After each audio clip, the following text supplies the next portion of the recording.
A burnt-out ute discovered and 3 people arrested by Mexican police in their search for 2 missing Australian brothers.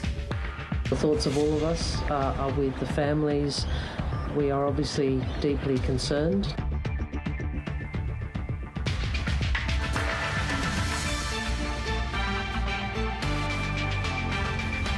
The Prime Minister criticises the decision to grant bail to a former detainee accused of assaulting a Perth woman. The New South Wales Government commits to extra funding for frontline services in an effort to tackle gendered violence. And a coronial inquest finds a young rugby league player died after training in the heat of November. Hello and welcome to ABC News. I'm Joe O'Brien. Police in Mexico have arrested 3 people now as they investigate the disappearance of Australian brothers Jake and Callum Robinson. The men, originally from Perth, were on a surf trip in Mexico's Baja California state. Carrington Clark reports. After days of searching, a confronting breakthrough. Authorities discover the burnt-out car of the missing men. We don't have the motive. We don't know what happened. What authorities do know is that Jake and Callum Robinson were camping at the popular surfing spot Punta San Jose with their American friend Jack Carter Road. Alarm bells were raised when they failed to arrive at their accommodation in the Mexican border city of Rosarito. A working team of investigators is at the site where they were last seen, where the tents and other evidence were found that could be linked to these 3 people we have under investigation. 2 local men, believed to be brothers, were arrested on Thursday local time after authorities found the car on a ranch several kilometres from where police had been searching. A 23-year-old woman, who authorities say is the girlfriend of one of the arrested men, was taken into custody in the nearby town of Maniadero a day earlier. Authorities say they located the woman carrying one of the missing brothers' mobile phones. All 3 of the people arrested were allegedly carrying drugs. With cartels active in the area, Baja California's chief prosecutor says they are investigating every angle. All lines of investigation are open at this point. We cannot dismiss any of them until we find the whereabouts of these people and establish what happened in this case. The news drawing grave concerns from authorities back home. My personal thoughts and the thoughts of all of us are with the families of the missing men. We are obviously deeply concerned, deeply worried. I just want Callum and Jake to come home. This must be horrible for the Robinson family and for everyone in the community who knows those boys. Despite the uncertainty, family and friends aren't giving up hope. Carrington Clark, ABC News. The Prime Minister has accused an independent board of making the wrong decision when it decided to remove a former detainee's ankle monitor.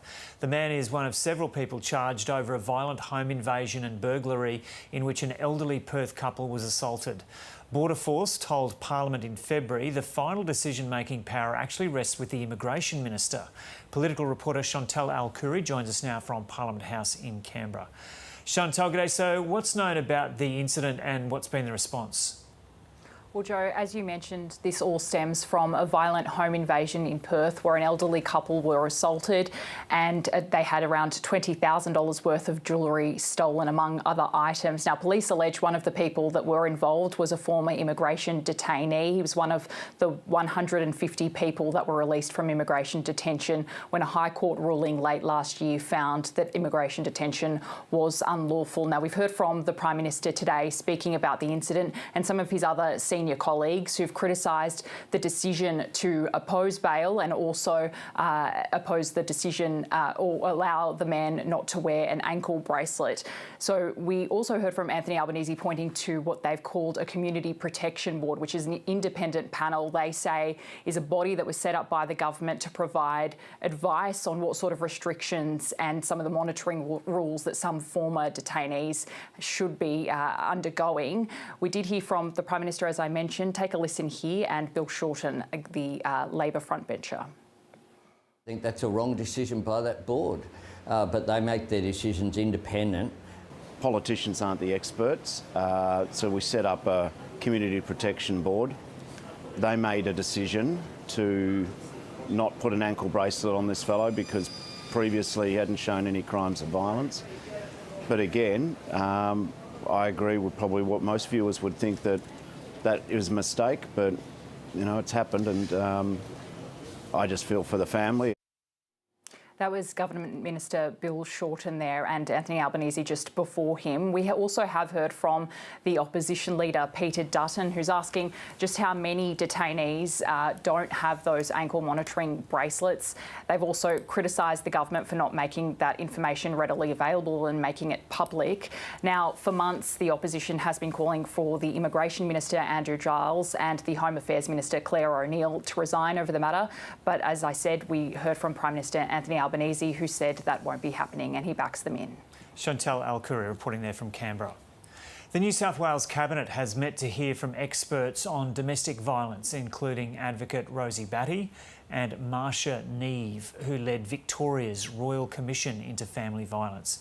It follows a public outcry over the deaths of 28 women in acts of gendered violence in Australia so far this year.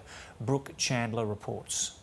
There was no confirmed announcement out of today's special meeting here in Martin Place this morning. However, Deputy Premier Prue Carr, who led the meeting, said today will form part of what will become an emergency response package which the people of New South Wales can expect in the coming days. Advocates like Rosie Batty, Hannah Tonkin and Marcia Neve handed down their lived experience to the Cabinet this morning. Minister Carr said it was a deeply moving experience listening to what they had to say. She said there is still the potential for a Royal Commission in New South Wales into domestic violence. However, there is enough information needed to form a response. She also said that targeted intervention in regional areas where domestic violence rates are the highest will also be a priority of this package. Out of today, we have clearly heard three very clear things. That we need to invest very clearly in crisis responses and frontline services for women who are fleeing domestic and family violence, who are fleeing violent homes, violent partners, violent relationships.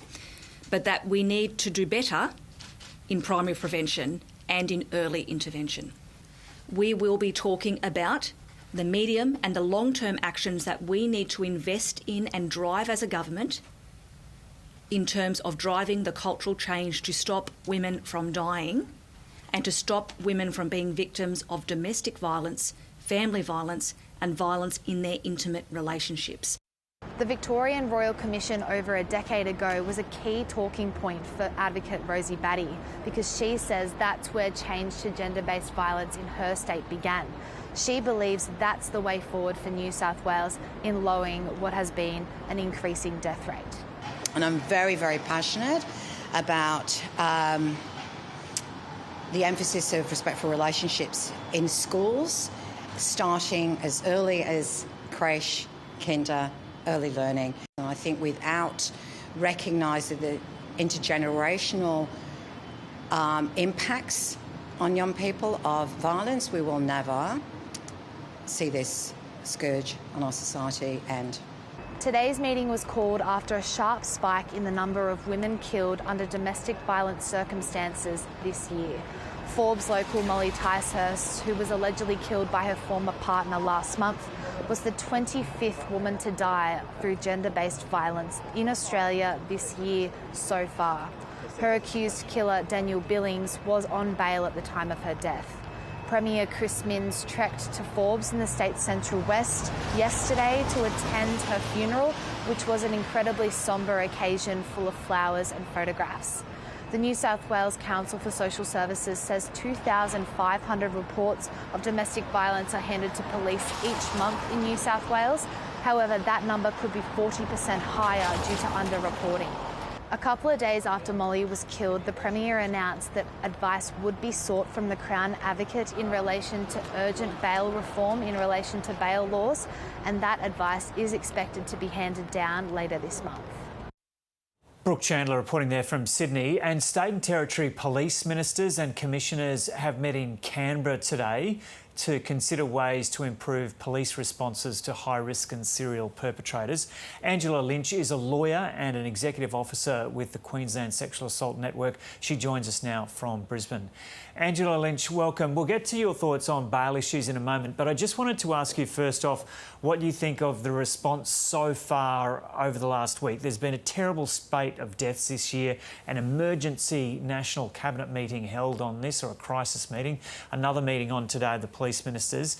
There'll no doubt be long-term policy initiatives, but there's an acknowledgement that this is a crisis now. Lives are at risk now. What do you think of the actual policy initiatives so far?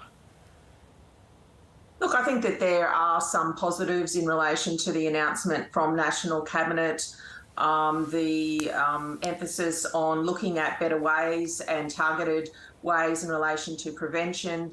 Obviously, the focus on high-risk perpetrators, and, you know, obviously that's what we're about to speak about in a moment, but that's a good initiative. But overall, I think there is a sense from frontline services of disappointment that there was not any extra resourcing for frontline responses across Australia. We certainly expected it. I think the community expected it and would be shocked to know that that has not occurred. Although we did hear from the New South Wales government today that some of the states seem to be moving on that to an extent. I guess we'll get more on that down the track. So there are many Sorry. In Queensland, there has been movement, and the state government did make an announcement. We welcome any extra funding in relation to domestic violence and sexual violence in Queensland, and we applaud any amount of extra resourcing. Unfortunately, it is only for 12 months. We know this crisis is not going away. 12 months isn't good enough. Yeah. So there are many aspects to this. The bail laws are just one. What do you make of them as they stand in the and it's a complicated issue because we've got so many jurisdictions across the nation. Yeah, that's right. I think that a national approach is a positive move. I would be calling on the National Domestic Violence Resourcing Network to pull together some research on an urgent basis to understand perhaps in the last decade how many murders have occurred whilst somebody has been on bail or the perpetrator has been on bail. And I'd be extending that out to also if they were released on warrant after a domestic violence order was taken out by police. This is a national issue. I think that getting some research behind it would be of assistance, although there's some urgent things that can be done. It seems in the public discussion around this bail issue that people have been, the regular people have been, and people affected by this, have been insistent that that needs to be tightened up really urgently. You've touched on it there and call for urgent research to take a look at it. But what do you, is there anything that can be done more, quicker to tighten up what happens with people on bail? There are calls, for example, for people to have ankle bracelets. Well, I think that everything has to be on the table, really. I think that in relation to the legislation, they need to be looking at how the courts are making assessments in relation to dangerousness. They have to be looking at how to get evidence of domestic violence risk assessments before the court, for the court to make determinations and help them make those determinations around dangerousness. They really have to elevate in the legislation the safety of the victim rather than the broad community. Often in legislation, they can talk about concerns around community safety rather than victim safety, which is the main issue and the main concern in bail legislation. I mean, the other things that can happen is that in Queensland, after the horrific murder of Teresa Bradford in 2018, the Queensland government, and he was on bail, the Queensland government did tighten the bail laws at that time. They reversed the onus for arguing for bail in serious cases of domestic violence. And these are the things that state governments have to consider. Can anything happen more quickly on this front? Because it seems to be that this is what the average person is calling for. Well, I would think that New South Wales government is going to be moving very quickly in relation to this. Obviously, it's very close to home in New South Wales. They, because of the murder of Molly Ticehurst, but other states and jurisdictions will be looking at these matters themselves. And so obviously, if we can get some consistency across the country around the approach, that then assists other jurisdictions also to be able to have something to follow, essentially, sort of like a moral law to be able to follow. But there are some levers or legislative levers that can be pulled, fairly quickly to be able to tighten those laws and really get a focus in on domestic violence safety. And Angela Lynch, you've been a key person in this field for a long time. So you've no doubt got a broad view of this as well. What else do you think needs to be changed and improved across the spectrum, from prevention to helping women? Well, I think that in relation to the criminal justice system, and this recent case has really alerted the gaps in the system. Sexual violence and domestic violence services across the country are not funded to provide that justice navigation or systems navigation or support of victim survivors as they move through the criminal justice system. So really, I think that there is a huge gap. It certainly exists in sexual violence, but this case of Molly Ticehurst has also alerted us to issues of actually having a domestic violence advocate standing beside those victims and assisting them through the process. It's a complicated process. Invariably, the victim survivors are extremely traumatised. They are very frightened, and they're engaging in a complex system where they have no standing before the court. The prosecutor, takes the matter forward on behalf of the Crown. They do not have standing. So having that advocate next to them to ensure that the system's focus is on that victim safety. And what kind of field would this person come from, this victim's advocate? They would be from domestic violence and sexual violence services. So social workers and psychologists already would do a little bit of work in that area. They just are not funded. There are not programs across the nation to do that. They often, if there are programs, they're often confined to the domestic violence or intervention order space. They do not have there is no funding for, women who are going through the criminal courts for sexual violence or for domestic violence. And really, as a matter of urgency, they should be extending the funding for, or specifically a program, and looking at that too, because it is difficult for the system. You are trying to get it to change and focus in on safety. Or our legal system to do that. It's not necessarily a natural fit. We know that. We can see what the results are when it doesn't happen. So we need that advocate in there as well to be able to help the system and advocate on behalf of the victim, essentially, and make sure that there's a laser sharp focus on victim safety. And so it's a really practical suggestion there. Do you have a hotline to the people involved in the current discussions about what needs to be done on domestic violence? Are you confident suggestions like the one you've just made will be taken into account? I do not have a hotline to the Prime Minister or the Attorney General of Australia, but I certainly am able to raise that with them in the, I can, write to them and do the usual things that you do. But unfortunately, I'm not sure of my level of influence in relation to making these kinds of decisions, but certainly it is something in a very practical way that could make a huge difference. And we know also that there's research behind it.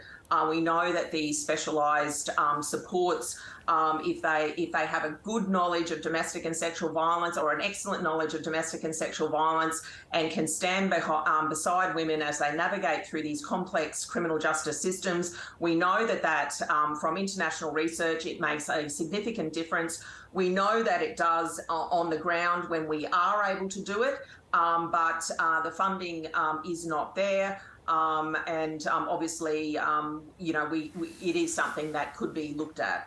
Yeah, well, as coverage continues of this issue over the coming weeks and months, I'll make sure we follow that up. Angela Lynch, thanks so much for talking to us from Brisbane. Thanks a lot. Police are continuing to search for the person who fatally stabbed a surfer on the New South Wales mid-north coast. The 22-year-old man was found in the car park of the Coffs Harbour Surf Club yesterday with significant stab wounds. He's yet to be formally identified. 2 separate crime scenes have been set up at the reserve area and at a nearby jetty as police comb the area for evidence. They're urging anyone with the information to come forward. Public hearings at the independent inquiry into an Army helicopter crash off the Queensland coast have wrapped up in Brisbane. Here's reporter Ariana Levy. Today is the final day of public hearings for the second phase of this inquiry that's being led by former Judge Margaret McMurdo. It's examining the circumstances that led up to that fatal Taipan crash last July, which claimed the lives of 4 Defence personnel, Lieutenant Maxwell Nugent, Captain Daniel Lyon, Corporal Alexander Nags and Warrant Officer Class 2 Joseph Laycock. Now, the 4 Defence personnel had been participating in a training exercise known as Talisman Sabre off Lindeman Island in the Whitsundays when their aircraft crashed. This week has been filled with emotional evidence from family members of the 4 men who told the inquiry of the moments that they were told their loved ones weren't coming home. The inquiry has also heard of a culture of fatigue which was persistent in 6th Aviation Regiment, the regiment that the 4 men belonged to. At one point during the exercise, the inquiry also heard a troop commander was even sent home when she complained about the tiredness of her crew. There's been revelations from the father of one of the crewmen, Lieutenant Nugent, who testified that his son had witnessed a Taipan helicopter ditched into Jarvis Bay months before the crash and had been concerned that if an engine failure had occurred over land, that there would have been fatalities. There's also been chilling evidence given by the wife of Captain Daniel Lyon, who revealed her husband had warned Defence that someone was going to die from the helicopters before the crash. It's also heard Mrs. Lyon has been unable to secure a military grave for her husband because he did not die in war. Technicians and logistics officers are continuing to provide more evidence today, but the inquiry is expected to wrap and take a break for a few weeks before resuming for the 3rd phase of public hearings a little bit later in the year. Ariana Levy reporting there from Brisbane. An inquest into the death of a young rugby league player has found a training session in 2020 was likely inappropriate due to the November heat. Manly's Keith Titmus collapsed during the session and later died in hospital. Here's reporter Jamie McKinnell in Sydney. The inquest heard this training session in November 2020 was held both outside and inside and went for about 2 hours. 20-year-old Keith Titmus had scored the lowest on a pre-season fitness test compared to his teammates. And while he was taking part in this training session, he became agitated, suffered several seizures and was then taken to hospital where he died. The inquest concluded that he died of exertional heat stroke, or EHS. Since this incident, the NRL has actually undertaken a review, which is still underway, of its heat policies. But today, the Deputy State Coroner in New South Wales, Magistrate Derek Lee, has concluded that this particular training session was more likely than not inappropriate, given the involuntary dehydration of the players, the hot conditions in the indoor part of the training session, and several other factors. So as part of his recommendations, he's referred to the current review of the NRL. He says that the review should also consider mandating a 14-day period of controlled training load acclimatisation for any players after an off-season break or an extended break. So in other words, a more gradual return to the more intense demands of training. He's also recommended that this review should consider mandatory reporting of every EHS incident for NRL clubs. And he's made a recommendation that Manly should also improve its record-keeping policies.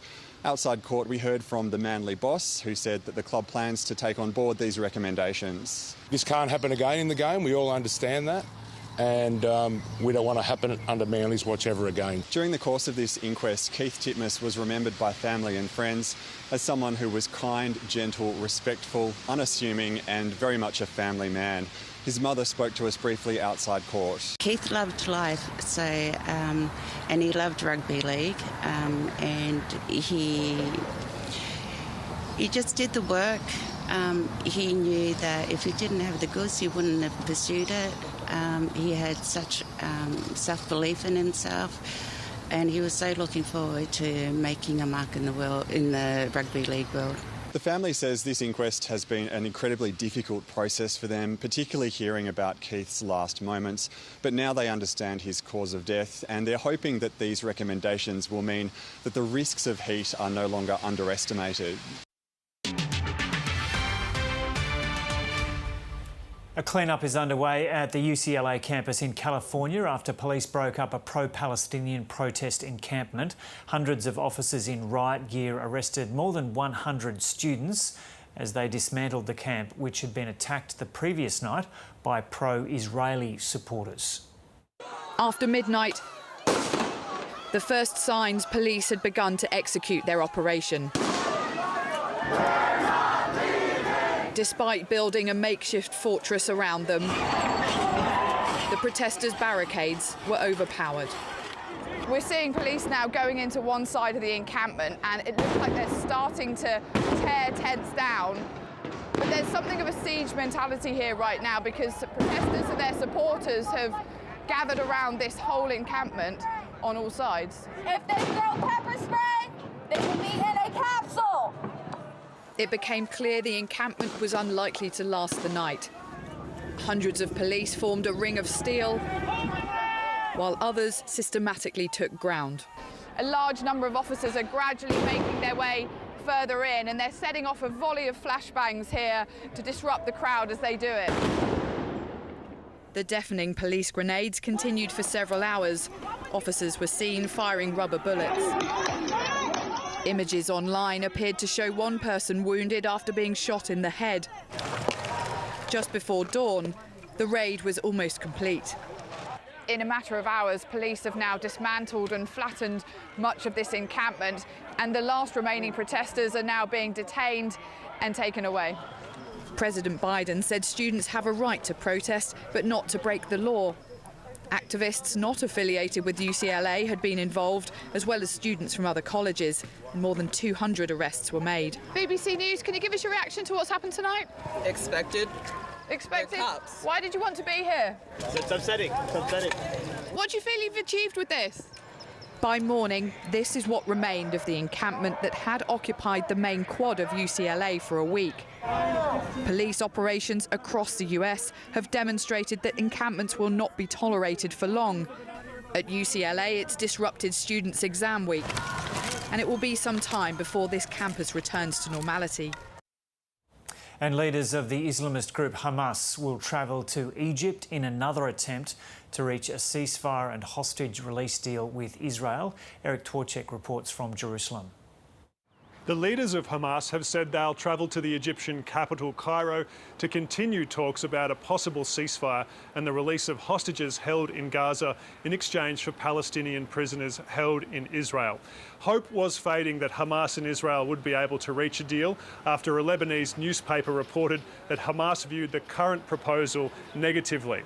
That proposal is reportedly for a 6-week ceasefire and the release of 33 female, elderly and vulnerable hostages in exchange for a number of Palestinian prisoners. The sticking point was the same sticking point we've heard about for the last few months, which is that Hamas is looking for a deal that ends the war and Israel is looking for a deal for a temporary pause in the fighting, the release of some hostages, and then the ability to continue its efforts to destroy Hamas.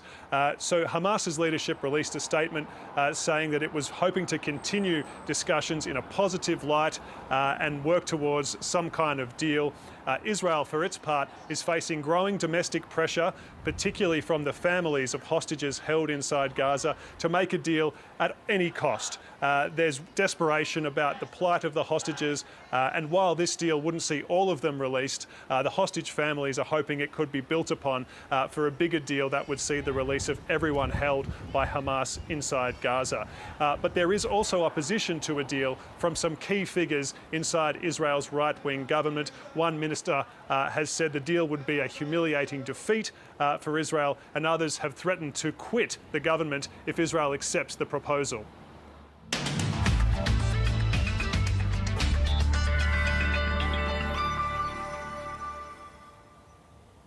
Taking a look at the satellite image, clouds scattered across western New South Wales and southwest Queensland are generating showers and storms. A front is bringing patchy rain across the south of WA. On the synoptic chart, humid easterly winds are bringing showers along the eastern seaboard and the Northern Territory's northeast, dry elsewhere. Looking around the country now for tomorrow. In Queensland, clearing showers in the southeast, warm conditions and isolated showers in the northeast. Mostly sunny elsewhere.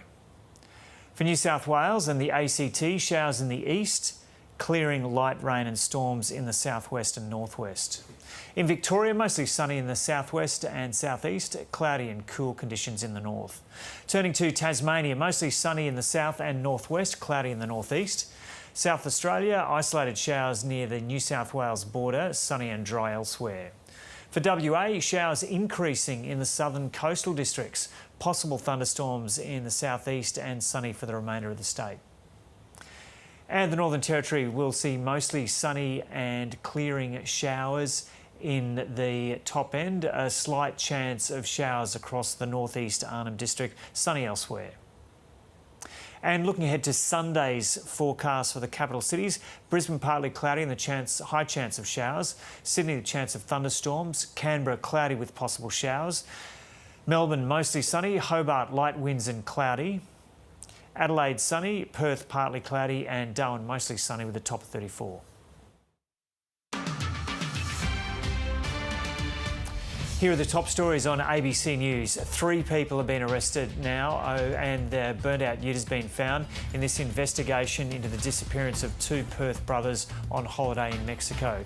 The alarm was raised after Jake and Callum Robinson and their American friend failed to arrive at their accommodation in the northern Baja California region. One of the 3 arrested had a phone belonging to one of the brothers in her possession. The Prime Minister has criticised a decision which allowed a former immigration detainee to be out in the community without an ankle monitor. The former detainee is accused of being involved in the violent assault of a Perth couple earlier this month. A political stoush has now erupted over who has the final say on the removal of monitors. The New South Wales Government will develop an emergency package within days to better deal with the state's domestic violence crisis. It's promising a response to the spike in DV deaths after a special cabinet meeting with advocates in Sydney. The package is expected to include more emergency housing for women and children fleeing violence. And a New South Wales coroner has found rugby league player Keith Titmus died after an inappropriate training session in 2020. The Manly player died in hospital, likely from exertional heat stroke following a pre-season training session in November. The coroner has urged the league to consider mandating a 2-week acclimatisation period when players return from the off-season. And let's get more now on that story, that heat illness in sport. Samuel Chalmers is an expert in sport heat policy. He's with the University of South Australia and he joins us now from Adelaide. Samuel Chalmers, welcome. So how much awareness is there in Australia of just how far you can push yourself and your athletes?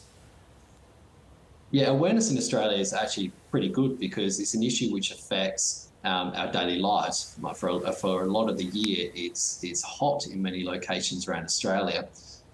Where it gets a little bit more hit and miss is the application of protective measures when it comes to training and competition. A lot of this revolves around the challenge of blanket recommendations around how much to cut back or what to do or when to train, because we can't provide blanket recommendations across all sports because different sports have different demands and challenges. However, we're seeing recent collaboration between researchers, clinicians, and sporting organisations across Australia that we're moving with really positive change and positive action to help implement measures that are relevant for each sport or different sporting contexts. Yeah, so you point out that there are many different sports and many different elements to this, so this next question might be a bit redundant now. What are the ground rules when it comes to training to the point where you're getting good gains but not going over the top? Yeah, so probably a key ground rule is something that is generic, that can be applied across all sports, but how you do it does vary, is around that graded exposure to the heat, which was touched upon in the story. You can't expect elite athletes or weekend warriors to be able to go 100% maximum in the first day in the heat.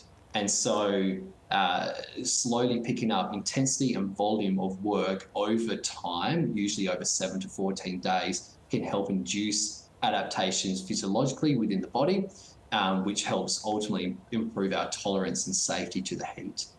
So how you do that does vary between the sports, but the underlying principle can be used for all contexts. Yeah, so you're really supportive of that recommendation announced today. Yes, yeah. Inducing acclimatisation within individuals during the sport context is our best way to protect against the illness. Yeah. Should there be some clearer national guidelines around this? And so this probably also touches on the aspect of this is where a lot of positive movement has been made in this space over recent years. A really high-profile example of this is the revamped Australian open heat policy, which has been in play for the last few years, and that's helped guide activity at that competition. Sports Medicine Australia, which is an influential body or organisation locally, have released recent revamped recommendations that are freely available online, and anyone can go on, access those, and get a guide as to what the level of risk might be during sport on a given day. Yeah. And so have you got any practical tips for individuals and coaches? Say, for example, someone who lives in Northern Australia, say up Cairns Way, and goes for a 10K run 3 times a week. Should they be careful not to get their heart rate over a certain beats per minute? Or have you got any specific recommendations you can give individual people or coaches? Yeah, I guess guidelines around that physiology can be quite individualistic. It depends on the age of the individual. You know, we're talking about heart rate and those kind of factors. So when coaches are working with individuals, more targeted guidelines around those factors can be done. But when we're talking across teams where you might be dealing with a rugby team or a football team, soccer, whatever it is, and across the community, some guidelines or some tips, it might be that that graded exposure is the key one. Having more breaks in play, having cooling interventions ready to go, whether that be on the sidelines if you're in a team, or whether that be at home if you're an individual going for a run. Those things might be portable fans, ice towels, cold water. Have those things ready and available. And then lastly, probably the last one I've touched on already around about that. Use the available resources that are freely available online, such as those provided by Sports Medicine Australia, to help kind of determine what your level of risk might be on a day, which might influence how hard you can go. Or, yeah. So Sports Medicine Australia is a really good website to go to, is it? Yes, yeah, they've got freely available resource where you can type in the sport that you're doing, and also it picks your location, so it uses those local weather conditions to help guide or provide a recommendation of risk. Good stuff. And Samuel, do you run a bit yourself, or what do you, when you're exercising yourself, what do you look out for? Yeah, I do enjoy running, and yeah, here in Adelaide we get a very dry and hot summertime, so it certainly can be a challenge. But having lived in the East Coast as well, also experienced the more humid weather as well, which again is a challenge. And But yeah, it's something that can be managed quite effectively. Yeah, and so what do you look out for when you're off on a run and you're kind of really pushing yourself? And are there points that you've got to where you think, oh, I should pull back a bit? So at the individual level, if you know your heart rate response to exercise, then as you alluded to earlier, that can be a very effective way to see how internally you are coping with what you are currently doing. So if that heart rate's drifting beyond levels which you would expect for that intensity, that can be an indicator of the level of stress. Listening, just paying close attention to your level of thirst, and just being aware of the amount of work that you were doing. So, say for example, I might aim to go out for a 5K or a 10K run, but if it's my first exposure in November or December to the heat, then I'll look to cut back a little bit on that total distance. Yeah. Okay, it's been really good having a chat, Samuel Chalmers there in Adelaide, and keep on running. Great, thank you. It's been 6 months since Australians went to a referendum and voted down an Indigenous voice to Parliament. Northern Territory Senator Jacinta Nampijinpa-Price was one of the main players for the No campaign, quickly rising through the coalition ranks to take on the shadow Indigenous portfolio. She's spoken with Eleni Roussos in an exclusive interview for Stateline NT about the personal toll of being a conservative Aboriginal politician on the national stage. Senator Jacinta Nampijinpa-Price, thank you for joining Stateline. Thanks for having me. It's been 6 months since Australians voted no to an Indigenous voice to Parliament. How is the outcome sitting with you now? I'm still pleased with the outcome. I feel like there is a sense in the country that people want to get on with practical ways forward for particularly our most marginalised. They're glad that there hasn't been a division set in place within our country, within our constitution. And, you know, they're still seeking answers from the Albanese government, certainly, as to what they have in store. What was their backup plan should the voice have failed? And of course it has. The yes side say that it was disinformation that lost them the vote. What do you have to say to that? If a suggestion is being put to you, a grand idea, if you don't have the detail of that grand idea, if you don't know what the detail is, why would you support it? And that was the basic truth of the situation. There was no detail. And if you don't know what the detail is, well, you're not going to support it. If you're not going to buy a car off its name if you can't see it for yourself, it could be a complete dud, and therefore you're taking a huge risk. You're against a voice. Your Country Liberal Party also doesn't support treaty with government. What then do you propose as a path forward? I think now we have fertile ground to move forward, to continue to call for common sense approaches. We've been calling for an audit into the billions of dollars that are spent in the Aboriginal industry. That's propping up a few but not supporting the marginalised it's supposed to help. Those who are supposed to provide outcomes should be held to account, and unfortunately we have not done that yet. Governments past and both sides of politics have failed to hold those who are responsible to account for their failures, and we continue to throw money at circumstances and situations. And if it's not working, why do we continue to do the same thing over and over again? It's been a massive 12 months for you. You were essentially the face of the referendum in this country. What has been the hidden personal toll of all of that on you? There has been a toll, certainly, for my family, my children as well. I think it's more so for them. They don't like to hear negative slurs being made about their mother. It's not nice. But there's someone else that's worse off than me, that's vulnerable, that I've been fighting on behalf of all this time. And if I don't do it, then who else is going to do that?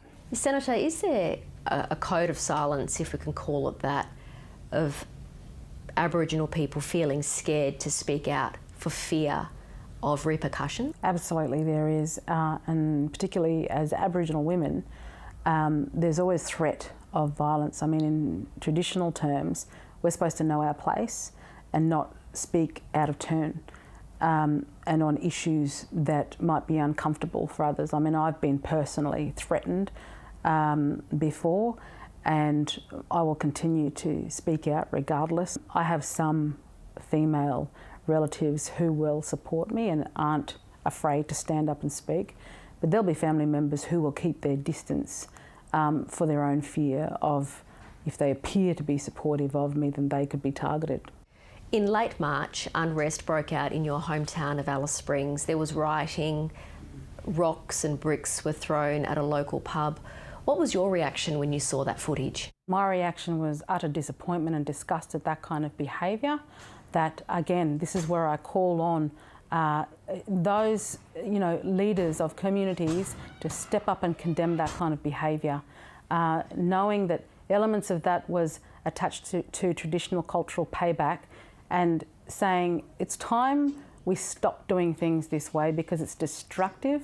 People talk about shame. Well, it's shame to behave like that in your own community or in a community that your family is a part of, and it should not be condoned at all.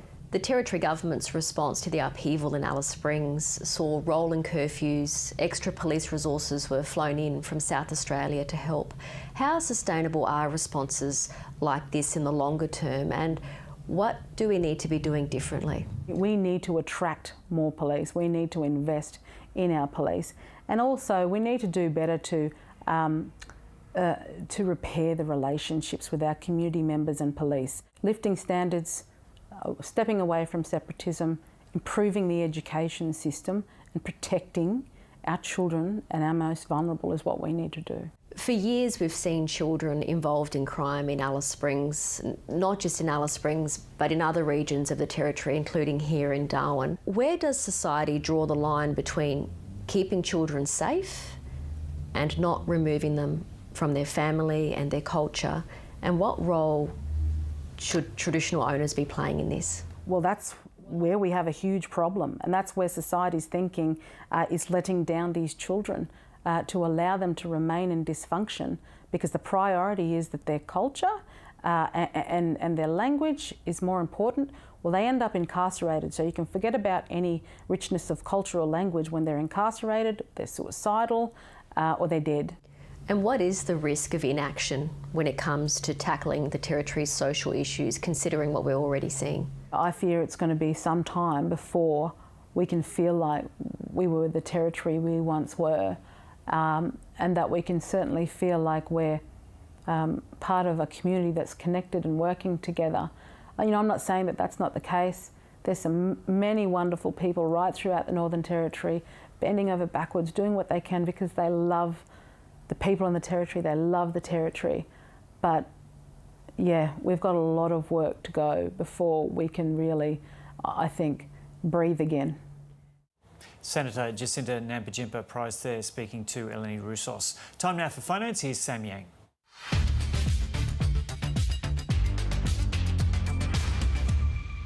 The country's largest investment bank, Macquarie's full-year profits fell 32% to lower than forecast $3.5 billion.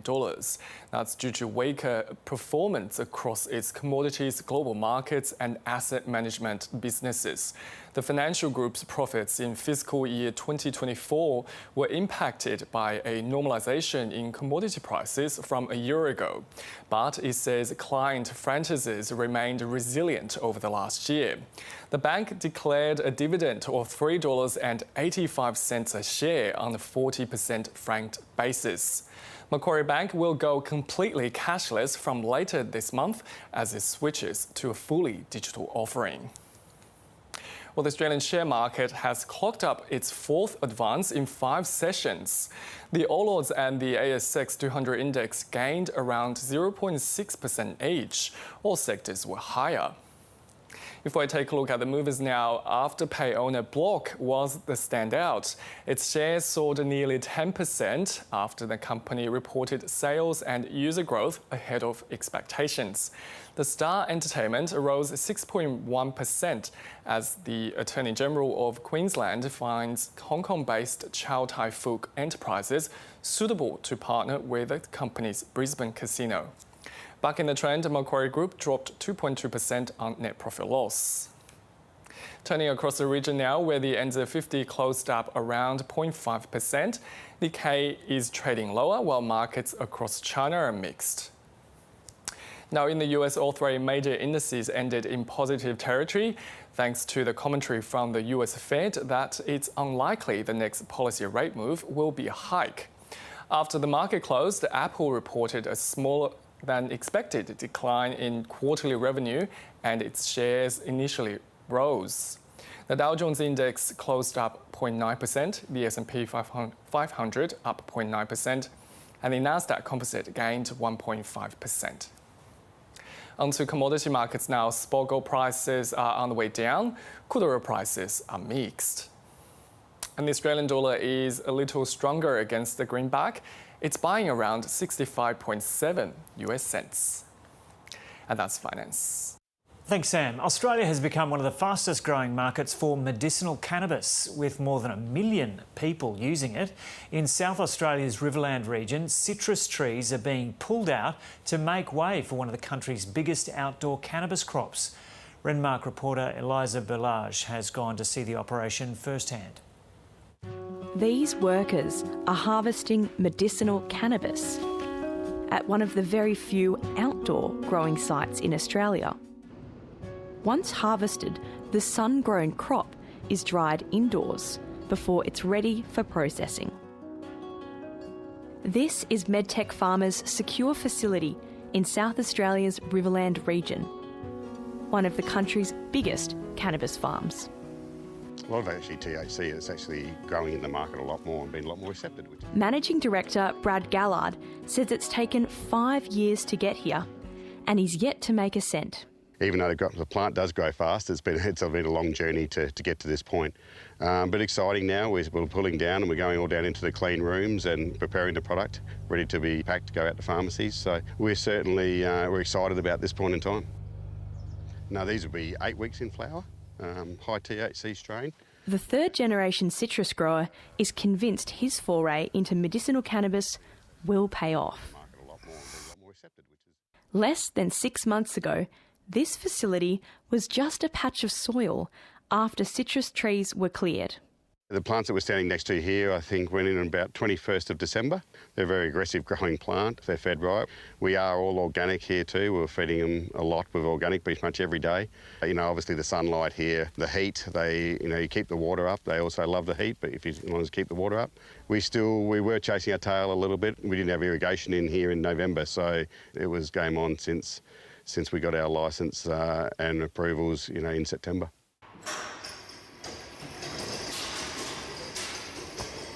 The region is better known for citrus and wine grapes. But with the wine industry in crisis due to an oversupply, it's seen as vital that new industries like this develop to provide new opportunities for the area to diversify. Australia has one of the fastest growing medicinal cannabis markets in the world, but only about 50 licensed growers. Research scientist and industry advocate Emily Rugby launched the Australian Cannabis Cultivators Group last year to help producers grow the domestic supply. I think there's a huge potential for us around Australia, and because we're able to provide jobs, I really think we do need to see the government get a little bit more behind the Australian industry to help this emerging industry while we are learning and while we've got competition from imports. But I think Australia's got a really great position if it's done in a clever way with efficient production methods. And you can see that full story by Eliza Berlage on Landline on Sunday at 12:30 on ABC TV and anytime later on ABC iView. Time now for sport. Here's Daniela Intili.